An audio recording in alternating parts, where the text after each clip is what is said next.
good water clarity here. Look at that thing. Nice.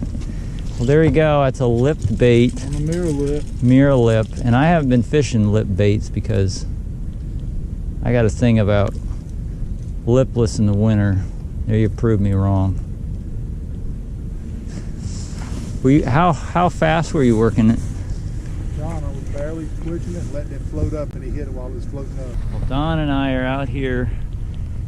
It's 50-degree water temperature, 8 o'clock in the morning, or 8:30 maybe. A little bit earlier than I wanted to start. I wanted to give the water time to warm up. I didn't think we'd catch much out here in this flat area this early, but Don proved me wrong at that nice 15-inch trout on just the first couple casts.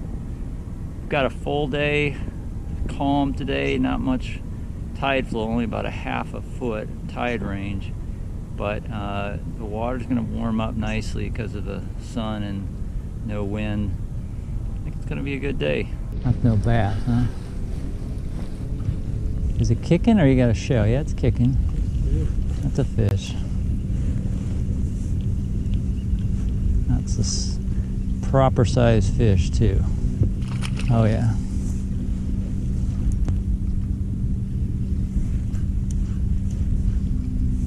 Oh yeah.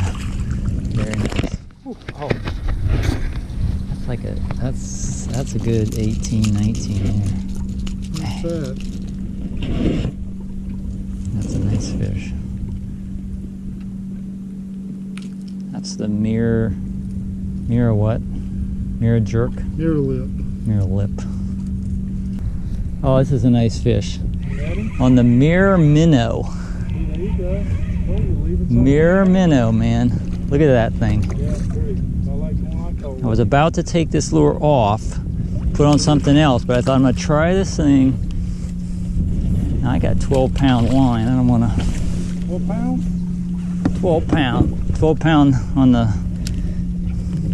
I got 15-pound braid, 12-pound floral leader, and that mirror minnow. That's a MirrOlure minnow. First fish I've caught on this. It's the first time I've owned it. Catch 5. Yep. Doesn't feel like a real big one, but it's probably like a 15 or 14. Maybe a 15.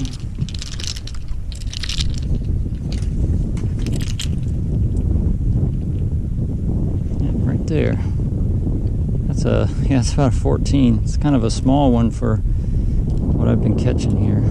So this is like the, what, 4th lure I've tried on the flat here now in the last few minutes. So it was the mirror minnow in the catch 5 that caught for me. That's the way it. Got it? Yeah. We can measure it too. That fish is 3 pounds. Damn it, boy. 3 pounds. 20 inches. Oh, I need to.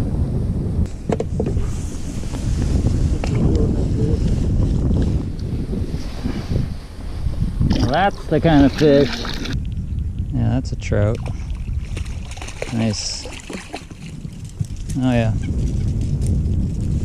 He's got marks on his belly. Dead on the bottom. Yeah. Corky, come on. You guys are not coming through today. I got shadow wraps. I got shadow wrap would be a good one too. Shadow wrap would be good. But I think I want to try this Bone Catch 2000, man.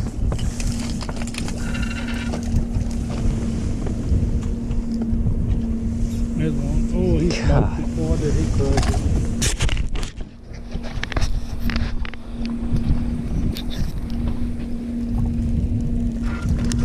Yeah, nice one. Oh, that's a close to 17 there. Bone colored Catch 2000. Huh? Bone colored. Yeah, nice fish. He didn't look like he was hooked too well. Well, this day was definitely an anomaly compared to what I've been seeing lately out there the last, 6 weeks, 8 weeks. Fishing's been very good with the type of twitch baits I normally fish, or corkies, or what have you. You've seen what I'm fishing. And today was cold. This was I think this was the coldest day that I fished out there water temperature. It was less than 50 degrees and we started. It did warm up a little bit, but Don just kept fishing this bait, MirrOlure MirrOlip, and he never put it down, never took it off. He just kept fishing it and fishing it and fishing it. And this lure, it's not like the twitch baits at all that I've been fishing. Even the Fat Boys, there's some really big differences. It says it dives 3 to 5 feet, and it's got a big lip on it. It is suspending. It's got rattles in it. It's got this trout color, the trout pattern on it. So very interesting bait. Looks pretty natural.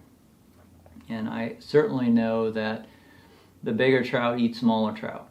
So it's quite possible there were small, 6-inch trout that are hanging out in that grass. That's very possible.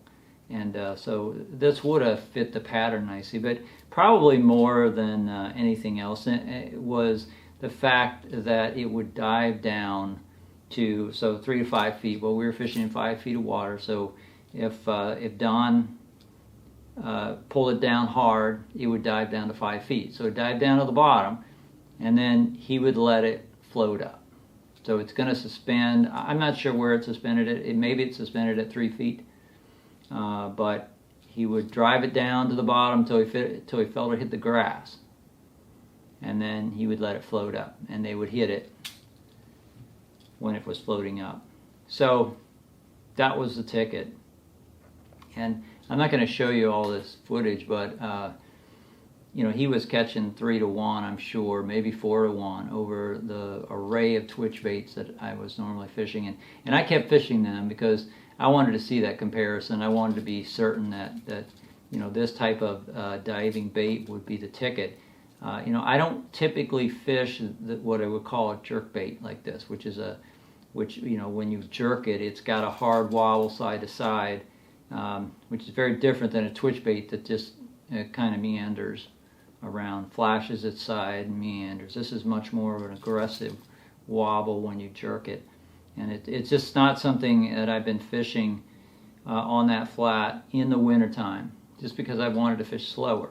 Well, so the big difference between the corky, which has been doing so well, and this bait is that the corky, when you work it, it comes up. When you let it pause, it falls. This one, when you work it, it dives down, and when you pause, it floats up. So that's a significant difference in action, and it's quite possible that the trout were down there on the bottom in the grass, and they didn't want to move a whole lot. It was cold, but they wanted to be convinced that it was a live bait, and for some reason the floating up was just more convincing to them than the falling bait. And hey, I don't claim to know or be able to predict how the trout are going to think. I've got some ideas, but this was clearly a day that was very educational. And I finally, after I felt like it was pretty clear that this bait, and of course Don, I don't want to give Don credit for working it in such a way that the trout were receptive to it. But it was clear to me that the twitch baits were not doing it that day. So I I didn't have that bait. I had some other baits that might simulate or do something similar to that, and I put those on and I started working, and I started to catch fish that way. So I am catching some fish again finally using this X-Wrap. It just seems like the only way to catch them right now is to get it down to the bottom somehow. It doesn't help to sink it down. They want to run it down and then float it up. God. So we had a little problem with a boat. Hey, just catching any? Move over here behind us and throw out that way.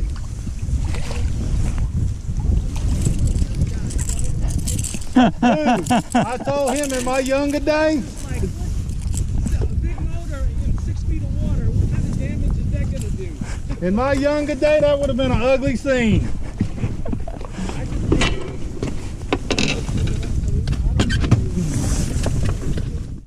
I have this 3-inch or 2.5-inch X-Rap Rapala, which I fished for years.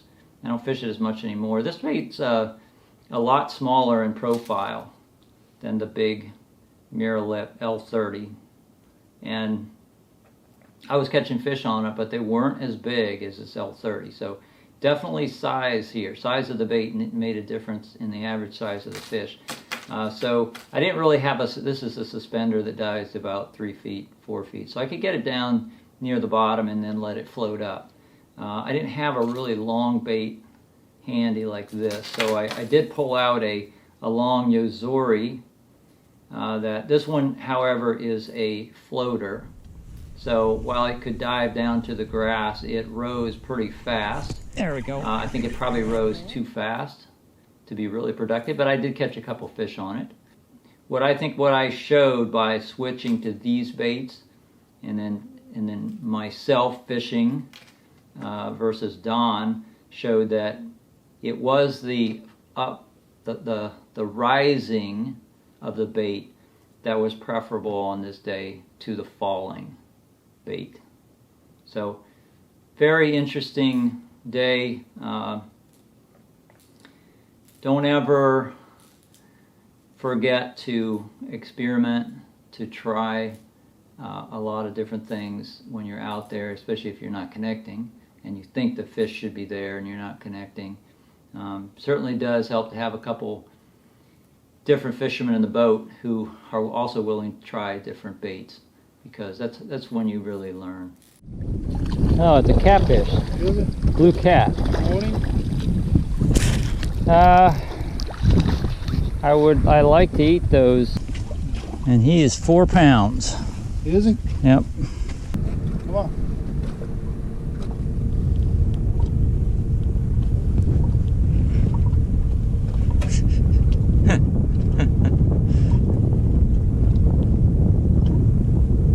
You can go steal that thing from I know it. Anyway, that was a day, a nice day to learn something about speckled trout behavior and feeding preferences. Check out my other videos. I'll have more coming out soon.